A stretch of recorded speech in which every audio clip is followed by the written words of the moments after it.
Joining me now from Tel Aviv is Mark Regev, senior advisor to the Israeli Prime Minister Benjamin Netanyahu. Thanks for joining us here on BBC News. You were listening to that interview there with Munter. What can you tell us has been happening inside that church?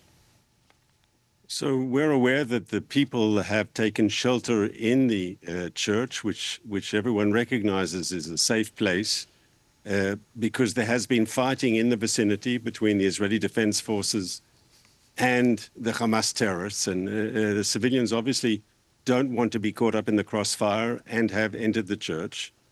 And they don't feel safe to be outside the church. And we've been talking to the Christian leadership, both in Jerusalem and the local leaders in Gaza. And we have been providing aid and support to those people. We don't want to see any civilians, and not these civilians in particular, getting caught up in the crossfire. We heard from Munter there, saying that the people he's spoken to say that IDF snipers shot at people in that church. What do you say to that? So categorically, we don't target civilians. That's not what we do. That's against our rules of engagement.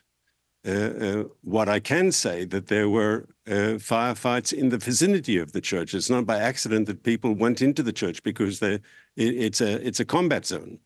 And there's been exchange of fire. If there were members of the Christian community who were caught up in the crossfire between the Israeli Defense Forces and the Hamas terrorists, that's unfortunately a possibility, and we're checking into that now as we speak. And is the church a target? Do you believe that Hamas operatives are operating there? Is that why there might be IDF operatives, as our witnesses are saying, inside the church? So unclear to me at this stage.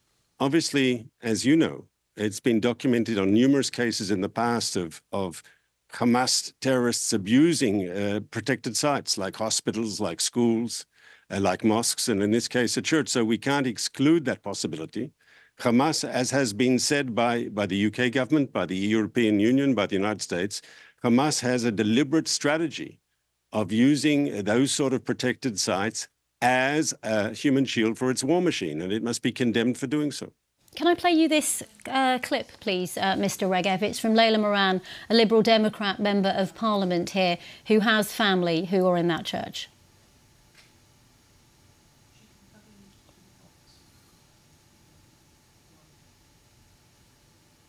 Now they are without water, without food, and there is a sniper inside the compound. There's a woman and her daughter who have been killed, and what's been happening is, as they try and leave their rooms, say to go to the toilet or something, there is firing at them.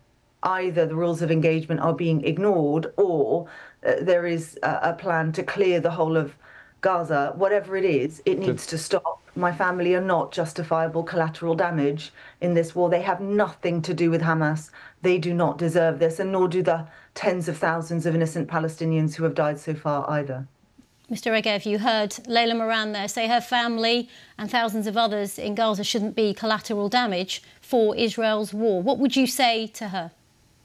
I'd agree with her. We don't want to see a single civilian caught up in the crossfire. And that's why, as already as 2 months ago, when we knew the area where the church was going to be a war zone, that we urged civilians to leave the area, precisely because we did know it would become a war zone, and we didn't want to see them caught up in the crossfire. And the truth is, seeing nearly 20,000 civilian deaths since the war began.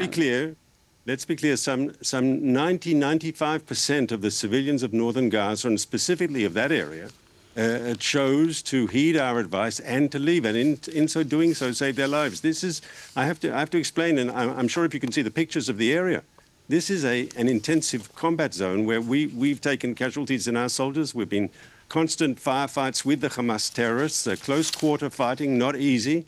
And obviously it's best if civilians leave the area. Now, these people have stayed and they're in the church, and we will make an utmost effort to make sure that they remain safe out of the firing. That's our commitment as a democratic society. Can I just pick up on what you just said there then? Are you blaming those civilians in northern Gaza for staying there when many say they have nowhere else to go?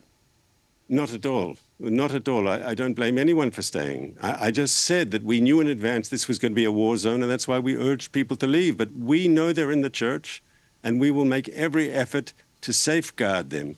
You do know, of course, that Hamas has deliberately endangered civilians by using schools and churches and mosques to shoot out of, because they want to use Gaza civilians as human shields. As I said, not just Israel says so, the UK says that that's their strategy, the European Union, the Americans, others.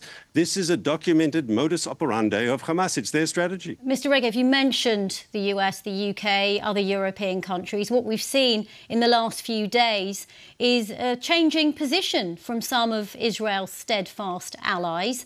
Let me bring you some comments from former UK Defence Secretary Ben Wallace that I wanted to put to you. He says of Prime Minister Netanyahu, if he thinks a killing rage will rectify matters, then he's very wrong.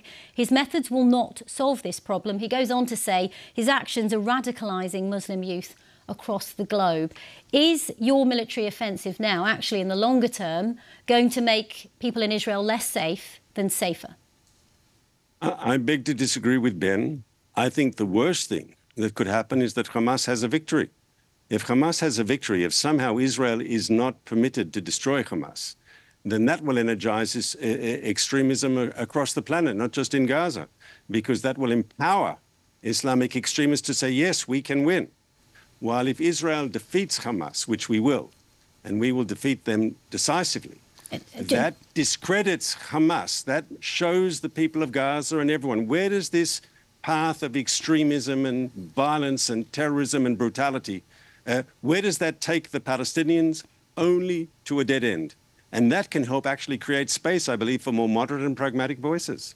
And just briefly, I want to pick up on something else that Ben Wallace said, Mr. Regev. He says that Israel's making the mistake of losing its moral authority alongside its legal one. Are you concerned that you are starting to lose some of that steadfast support?